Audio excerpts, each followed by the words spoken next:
자, 현재로서 스피어 종목이 투자에 대한 경고 종목으로 지정이 되어 있는 만큼 굉장히 최근까지 뭐가 있었어요. 단기적인 급등으로 인해서 매수세가 유입이 되고 있는 모습이 포착이 되고 있었다는 거예요. 자, 하지만 이런 매수세가 조정이 없이 상승에 대한 포지션이 나왔기 때문에 결국에 투자에 대한 경고가 나왔다라고 말씀드리는데, 자, 우선은 추가 급등 시 매매 거래 정지가 가능성이 제기가 되고 있는 만큼 지금 굉장히 중요한 흐름이 나타나고 있다는 거예요. 자, 이렇게 명절 이후로부터 주가가 어떤 식으로 흘러갈 것인지, 그리고 우리가 어떻게 공략을 해야 될지 이 내용을 세부적으로 파악을 하는 시간을 갖도록 할 텐데, 자, 우선은 투자에 대한 경고 지정이 있기 때문에 딱 두 가지 분류가 있어요. 이 투자 경고를 무시하고 상승에 대한 포지션이 나온다라고 할 경우에는 거래 정지 가능성이 있다라고 말씀드렸어요. 자, 하지만 간혹 가다가 이런 거래 정지 무시하고 상승에 대한 포지션이 나오는 경우가 있다라는 거예요. 자, 하지만 확률적으로는 희박한 모습이 나와주고 있기 때문에 우리가 이 스피어 종목을 보유하고 있다라고 할 경우에는 매도할 타점이 아니다라고 말씀드리면서 오히려 보유를 하고 있어야 된다라는 거예요.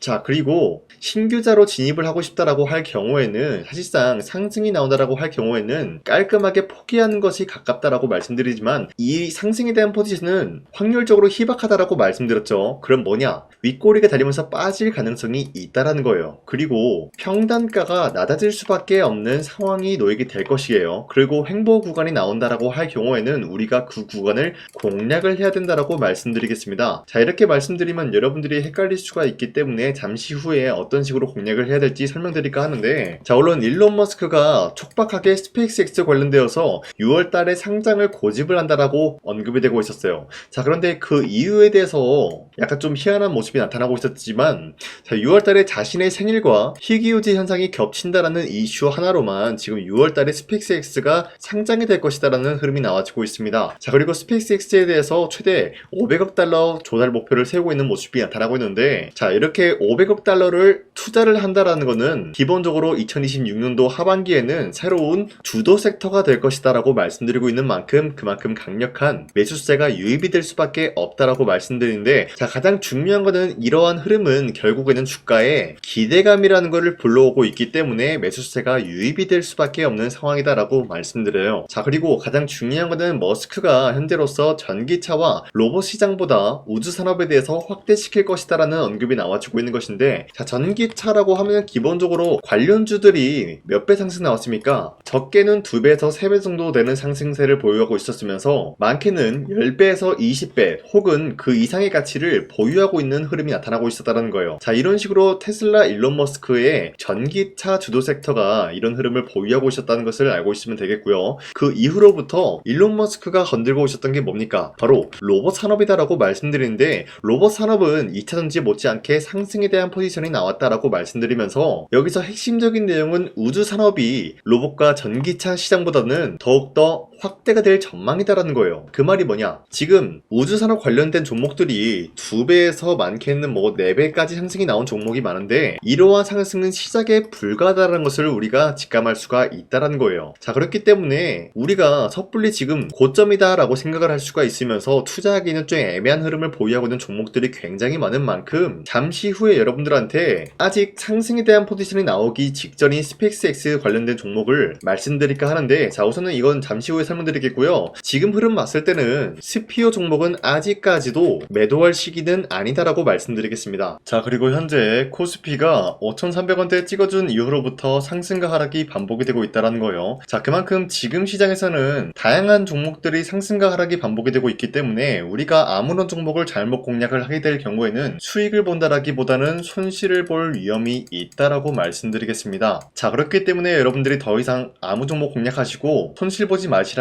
강산이가 2월 10일 종가 베팅을 통해서 3가지 종목을 선정해 드리고 있었는데, 자, 이때 보시면은 2시 15분에서 16분 사이에 3가지 종목을 선정해 드리고 있었어요. 이 시간대 여러분들한테 이러한 종목들을 공략해 드리고 있는 이유가 어디까지나 종가 베팅이라고 적혀 있는 만큼 종가에 이 종목들 공략하시고 다음날에 자율적으로 매도를 하라고 말씀드리고 있는 거예요. 자, 그리고 이러한 종목들은 여러분들한테 아무런 종목을 선정해 드리고 있는 것이 아니라 현재로서 특출난 기술력 하나로만 단기적인 급등을 노릴 수 있는 그러한 종목들을 여러분들한테 선정해드리고 있었는데, 자, 첫 번째 아크릴 같은 경우는 AX 인프라 솔루션 관련되어서 엔비디아로부터 수혜를 받고 있었기 때문에 매수세가 유입이 될 수밖에 없는 흐름이 포착이 되고 있었고요. 그리고 두 번째 한전산업 같은 경우는 원전산업에 대한 활성화가 현재로서 기대감이라는 게 지속이 되고 있기 때문에 마찬가지로 매수세가 유입이 될 수밖에 없는 흐름 확보했어요. 그리고 마지막으로 우리기술 같은 경우도 마찬가지로 원전 르네상스에 대한 유지가 현재로서 기대감을 몰아오고 있기 때문에 마찬가지로 매수세가 유입이 될 수밖에 없었다라고 말씀드리는데요.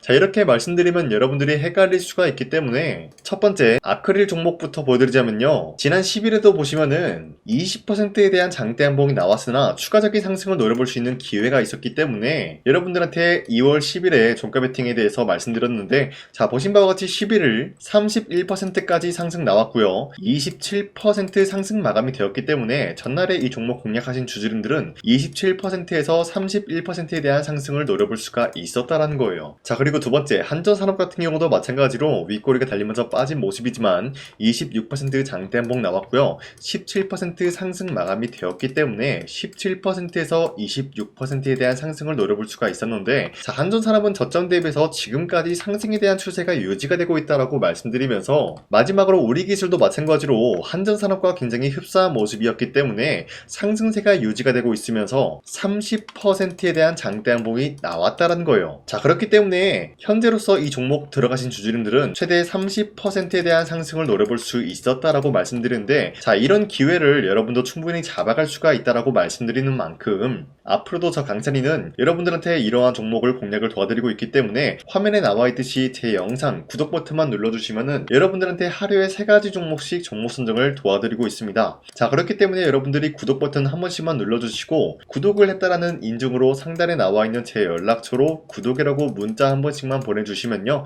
여러분들한테 이 종목 선정을 도와드리고 있기 때문에 우리 함께 이러한 종목을 선정해 나갔으면 좋겠습니다. 자, 그리고 스피어 다시 넘어서 말씀드리겠습니다. 현재로서 투자에 대한 경고 딱지가 붙어 있었던 만큼 지금까지 상승에 대한 추진은 유지가 되었다라고 말씀드리는데, 자, 우선 투자에 대한 경고로 인해서 윗꼬리가 달리면서 빠졌다라고 봐도 무방하다라는 거예요. 자, 그런데 가장 중요한 거는 앞서 말씀드렸다시피 윗꼬리가 달리면서 빠지면서 그 이후로는 상승이 나올 확률보다는 조정 구간이 나올 확률이 굉장히 높다라는 거예요. 자, 그 말이 뭐냐, 조정 구간이 나온 이후로부터는 우리가 충분히 그런 구간을 공략을 할 만한 가치가 있다라고 말씀드리면서 지금 스펙스X 관련된 종목들은 전반적으로 봤을 때 지금 이러한 상승은 시작에 불과한 만큼 굉장히 강력한 매수세가 유입이 되고 있다라고 말씀드려요. 자, 그리고 스피어 같은 경우는 잡주가 아니라 시가총액이 조단위이기 때문에 충분히 힘이 있는 종목이 될 것이다라고 말씀드리는데, 자, 현재 대차거래당국 보면 알 수 있듯이 공매도 세력이 보유하고 있는 물량이 자그마치 180만 주 있었는데 투자에 대한 경고 딱지가 붙으니까 어때요? 100만 주에 대한 매도세가 유입이 되었다는 거예요. 자, 그런데 이 100만 주에 대한 물량을 털고 끝내는 것이 아니라 그 이후로 앞서 말씀드렸던 횡보 구간이 나온다라고 할 경우에는 그런 구간을 매수에 대한 포지션을 잡게 되겠죠.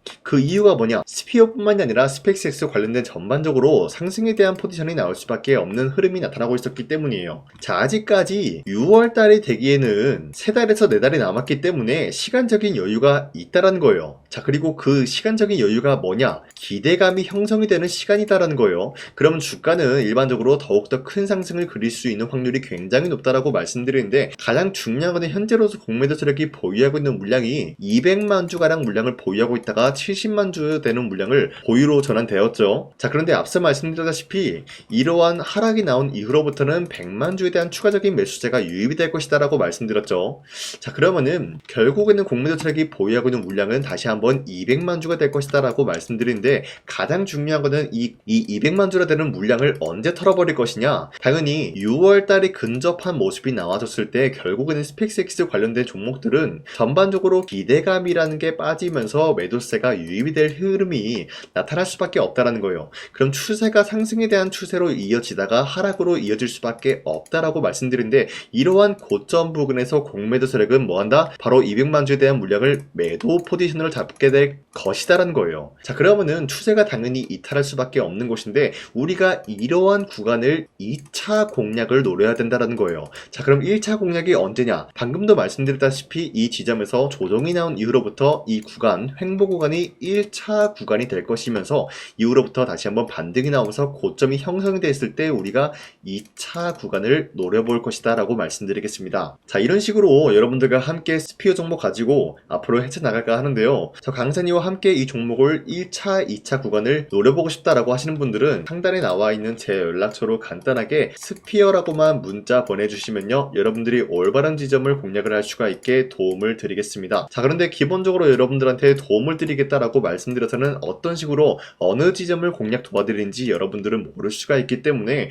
그동안 제가 여러분들한테 스피어뿐만이 아니라 어떤 종목이든 마찬가지로 올바른 지점에서의 공략을 도와드렸었던 거기에 대한 인증, 이거 한 번씩만 해드리고 넘어가겠습니다. 아시겠죠? 우선 제 영상에 구독과 좋아요 이거 한 번씩만 눌러주시길 바라겠고요. 지금까지 제 영상을 끝까지 시청해주신 우리 주주님들한테 제가 한 가지 선물을 드리고 싶어서 말씀드리겠습니다. 자, 우선은 그 선물을 드리기 전에 제가 여러분들한테 그동안 어떤 종목들을 공략을 해드렸는지 잠깐 말씀드릴까 하는데요. 제가 여러분들한테 2024년도 11월 4일 이때 하나오션 27,000원 라인 때 추천해드린 거 아시는 분들은 아시는데요. 자, 이러한 내용을 여러분들한테 문자받아 사이트를 통해서 대량으로 문자를 발송했었던 내역이 그대로 남아있어요. 자, 보신 바와 같이 2024년도 11월 4일 오전 8시 28분에 장 시작하기 전에 여러분들한테 하나오션은 강산이 상반기 히든 종목으로서 무조건 공략을 해야 되는 종목이다 라고 말씀드렸어요. 자, 이때 매수가 27,000원 라인대를 잡아드리고 있었던 이유가 이때 당시 미국의 군함 대규모 발주 소식과 트럼프가 동맹국을 이용할 것을 예고하고 있으면서 한국 조선기업은 큰 수혜를 입으면서 주도 섹터로 전환이 될 수가 있는 흐름이다 라고 말씀드렸는데, 자, 이때 보신 바와 같이 발신번호 상단에 나와 있는 제 연락처랑 일치한 모습을 확인할 수가 있습니다. 자, 이 번호를 지금까지 쓰고 있는데 이때 당시 문자가 423건 발생하면서 우리 구독자 423분, 이분들은 하나오션 매수가 27,000원 라인을 공략을 해야 된다라는 문자를 받아오셨을 거예요. 자, 이뿐만이 아니라 두 번째 이슈페타시스 같은 경우도 마찬가지로 2024년도 12월 12일 21,000원대 라인을 공략을 해야 된다라고 말씀드렸는데, 자, 보시면은 이때 종목 선정을 해드리고 있었던 이유가, 자, 이때는 좀 재밌었어요. 유상증자를 통해서 이슈페타시스가 제2호 회사를 인수하려고 하는 목적이 나왔는데, 자, 어디까지나 제2호 회사를 인수하는 게 이슈페타시스에게는 큰 악재가 될 수밖에 없었어요. 그 이유가 뭐냐? 바로 주주들 돈으로 PCB 기판에서 2차 전지 산업을 진행을 하겠다라는 의지가 나왔었기 때문에 주주들의 반발이 심할 수밖에 없는 상황이었죠. 자, 그런데 금가번으로 인해서 유상증자가 불발이 되고 있었어요. 자, 이러한 상황이 지속이 된다라고 할 경우에는 결국에 이슈페타시스는 어떻게 되냐? 제2호 회사에 대한 인수 포기가 나올 수밖에 없었다라는 거예요. 그 말이 뭐죠? 주가 회복이 될 수밖에 없는 전망이 보여지고 있었기 때문에 여러분들한테 저점 구간인 2만원 라인대를 공략을 해야 된다라고 말씀드렸습니다. 자, 이때 보시면은 문자 723건 발생한 모습이 나왔었고요. 우리 구독자 723분, 이분들은 이슈페타시스 저점을 잡을 수 있는 기회가 주어졌다는 거예요. 자, 그리고 마지막으로 부산노빌리티 같은 경우도 마찬가지로 2024년도 12월 27일 18,000원 라인대 여러분들한테 추천해드렸었는데, 자, 이때 이 종목을 추천했었던 이유가 전 세계적으로 원전에 대한 수요가 증가가 되고 있고 북미와 유럽 여기에 대한 진출 기대감이 있었기 때문에 매수세가 유입이 될 수밖에 없는 전망이 나와주고 있었고 주도 섹터까지 노려볼 수 있는 흐름을 갖췄다라는 거예요. 자, 그로 인해서 여러분들한테 두산노빌리티 18,000원 라인대 잡아드리면서 우리 구독자 921분, 이분들만큼은 이 종목을 공략을 할 수가 있게 도움을 드리고 있었다라는 거예요. 자, 마찬가지로 12월 27일 장 시작하고 난 이후로부터 여러분들한테 선정을 도와드리고 있었고 상단에 나와 있는 제 연락처 그대로 일치한 모습을 확인할 수가 있었습니다. 자, 이런 식으로 여러분들한테 2024년도에는 세 가지 종목들을 공략을 도와드리고 있었습니다. 하나오션 먼저 보여드리자면요, 24년도 11월 달이면은 대략적으로 이 지점이 되겠습니다. 이때 여러분들한테 27,000원 라인대 잡아드린 모습으로서 저점을 다지고 있을 때 여러분들한테 공략을 해드린 모습 확인할 수가 있었습니다. 자, 그런데 이 지점까지 지금 봤을 때 거의 10배 가까운 상승이 나왔는데, 지금까지 이 종목을 들고 있는 주주님들은 저 강산이가 다시 한번 축하드린다라고 말씀드리면서, 이러한 상승 모멘텀은 이슈페타시스 역시 마찬가지로 24년도 12월 12일 이때가 바로 이 구간이었는데, 이 종목도 마찬가지로 저점 대비해서 6배 이상의 상승을 만들어 나가고 있는 모습이 나타났습니다. 자, 그뿐만이 아니라 두산노빌리티도 24년도 12월 27일 바로 이러한 부근이었는데, 이때부터 지금까지 확인해본 결과 거의 4배에서 5배 상승까지 충분히 노려볼 수 있는 흐름을 만들어 나갔습니다. 자, 어디까지나 이런 상승에 대해서는 상승 모멘텀이 굉장히 중요하다라고 말씀드리면서, 여러분들이 24년도에 하나오션과 이슈페타시스, 두산노빌리티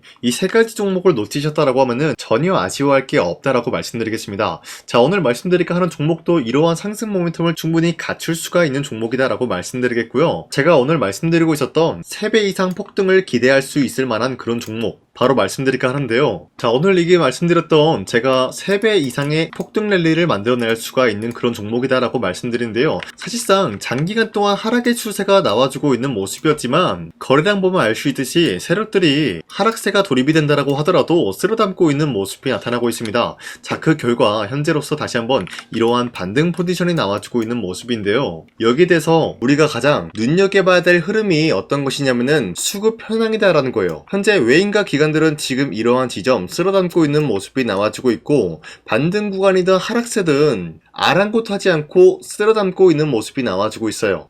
자, 어떻게 보면 이러한 구간이 매집 구간이다라고 말씀드릴 수가 있는데요. 이 종목이 어떤 종목인지 분석을 해본 결과 굉장히 충격적인 결과가 나왔다라는 거예요. 바로 현대차와 테슬라 같은 경우가 로봇 산업에 대해서 경쟁을 하는 구도가 나와주고 있습니다. 보신 바와 같이 현재로서는 현대차의 아틀라스 그리고 테슬라의 옵티머스 같은 경우가 각자의 기술성이 전 세계적으로 인정받고 있는 모습이 나와주고 있는데, 테슬라는 어디까지나 로봇 섹터가 두 번째 기획이었죠. 자, 첫 번째는 기본적으로 전기차였고요. 두 번째는 로봇, 그리고 마지막으로 스페이스 항공 관련되어 가지고 단계별로 성장성이 뚜렷한 모습을 연출하고 있어요. 자, 그런데 이러한 상황 속에서 현대차가 로봇 관련되어서 기술력을 뽐내고 있다는 것은 테슬라가 이를 견제하기 위해서 어떤 것을 만들어낼 것이냐, 당연히 로봇에 대한 시장 선점을 위해 나서기 위해서 분주하게 움직일 수밖에 없는 상황이 나타난 거예요. 자, 그러면 기본적으로 어떤 일이 발생이 되냐, 로봇에 대한 수요는 증가가 될 수밖에 없는 상황이다라는 거예요. 자, 그러면은 로봇의 수요가 증가가 된다라는 거는 기본적으로 로봇에 들어가는 부품 같은 경우도 수요가 증가될 수밖에 없는 상황이 나타난 것이죠. 자, 그런데 로봇에는 액추에이터 등등 굉장히 많은 부품이 들어가는데, 그러한 부품들 중에서 우리가 한 가지 종목을 선정을 한다라고 할 경우에는 막대한 상승세를 노려볼 수 있는 기회까지 주어진다는 거예요. 자, 그런데 이러한 로봇 산업에 들어가고 있는 메모리 기술이 바로 LPDDR5다라는 건데, 이러한 기술력을 쉽게 말씀드려서 정보를 처리할 수 있는 능력을 갖추고 있는 것이 바로 LPDDR5다라는 거예요. 자, 앞서 말씀드렸다시피 로봇에 대한 수요가 증가가 된다라고 하면은 기본적으로 부품 같은 경우도 수요가 증가가 된다라고 말씀드렸는데, 현재로서 DDR5 같은 이런 메모리 카드가 수요가 폭증이 됨으로써 가격 또한 마찬가지로 폭증이 되고 있다는 거예요. 자, 실질적으로 8만원에서 10만원대 하던 메모리 카드 같은 경우도 현재로서는 수요 폭증에 따라서 40만원에서 50만원까지 가격적인 부분이 4배에서 5배나 상승이 되고 있는 모습이 나타나고 있다는 거예요. 자, 그러면은 사실상 메모리 관련된 종목을 지금 매수한다라고 할 경우에는 이미 고점에서 매수한 거나 다름없기 때문에 DDR 관련된 종목을 지금에서 공략하기에는 굉장히 버겁다라는 거예요. 자, 하지만 로봇에 들어가는 것은 기본적으로 LPDDR5만 있는 게 아니라 2170 배터리도 대량으로 탑재가 될 수밖에 없다라는 거예요. 자, 그런데 지금 상황에서 우리가 2170 배터리 관련주를 잡기에는 너무나 많은 종목이 있다라는 거예요. 자, 하지만 그럼에도 불구하고 우리가 2170 배터리 관련주를 반드시 공략을 해야 되는 이유가 뭐냐면요, 바로 테슬라의 로봇 관련주는 지금 일론 머스크가 계획을 하고자 하는 방향성의 두 번째 섹터라는 거예요. 자, 그리고 앞서 말씀드렸다시피 일론 머스크의 마지막 계획은 바로 우주 스페이스, 우주항공 관련된 기술력을 보유를 하는 것이 목적이다라는 거죠. 자, 그런데 스페이스X에 투입이 되고 있는 것이 바로 21700 배터리이기 때문에 2170 배터리의 수요는 앞으로도 점차 증가가 될 수밖에 없는 상황이기 때문에 우리가 2026년도 반드시 잡아야 될 종목은 2170 배터리다라고 말씀드리겠습니다. 자, 그런데 기본적으로 2170 배터리 관련주를 아무 종목이나 공략을 하는 것이 아니라 국내 소부장 기업들 중에서 테슬라의 2170 배터리를 만들기 위해서 필수한 기술력을 납품을 해주는 기업이 있다는 거예요. 자, 그런데 이러한 기업의 성장성은 앞으로도 분명히 뚜렷할 수밖에 없는 게 앞서 말씀드렸다시피 전기차에도 들어가고 있고 로봇 섹터에도 들어갈 수밖에 없는 흐름 만들어냈다는 거예요. 자, 그뿐만이 아니라 스페이스라는 막대한 사업에도 투입이 될 수밖에 없는 흐름이다라고 말씀드린 만큼 우리가 국내 이 기업을 반드시 공략을 하게 될 경우에는 막대한 상승세를 노려볼 수가 있다라고 말씀드리겠습니다. 자, 이러한 구조가 있었기 때문에 여러분들한테 이렇게 말씀을 드리고 있는 것인데, 현재 이러한 구간에서는 외인과 기관들이 쓸어담고 있는 모습이 나와주고 있었고, 그동안 주가가 하락세가 돌입이 되더라도 계속해서 거래량이 발생이 되면서 매수세가 들어와주고 있었다라는 거예요. 자, 긴말하지 않겠습니다. 이 히든 종목을 여러분들이 꼭 받아보고 싶다라고 하시는 분들은 상단에 나와 있는 제 연락처로 구독이라고만 문자 한 번씩만 보내주시면요, 제가 선착순 1000명한테만 이 하나오션 그리고 이 스페타시스 두 사너빌리티 여러분들한테 증명을 해드리고 오셨던 것처럼 이 1000분한테만 이 종목명이 뭔지 여러분들한테 문자로 발송해드리겠습니다. 지금까지 제 영상 끝까지 시청해주신 저 강산이 찐 구독자님들, 이분들한테만 이렇게 히든 종목을 선물해드리고 싶어가지고 준비한 거니까요, 반드시 구독이라고 문자 보내주시길 바라겠습니다. 이게 날마다 오는 종목이 아니기 때문에 지금 여러분들이 저한테 문자 안 보내주시고 그때 가서 후회하지 마시고요, 선착순으로 1000명이기 때문에 지금 빠르게 상단에 나와 있는 제 연락처로 구독이라고 문자 한 통씩만 남겨주시길 바라겠습니다. 자, 지금까지 제 영상 끝까지 시청해주신 우리 주주님들 다시 한번 감사드린다 라고 말씀드리면서 영상 마무리하도록 하겠습니다. 자, 지금까지 강산이었습니다. 다음 시간에 뵐게요.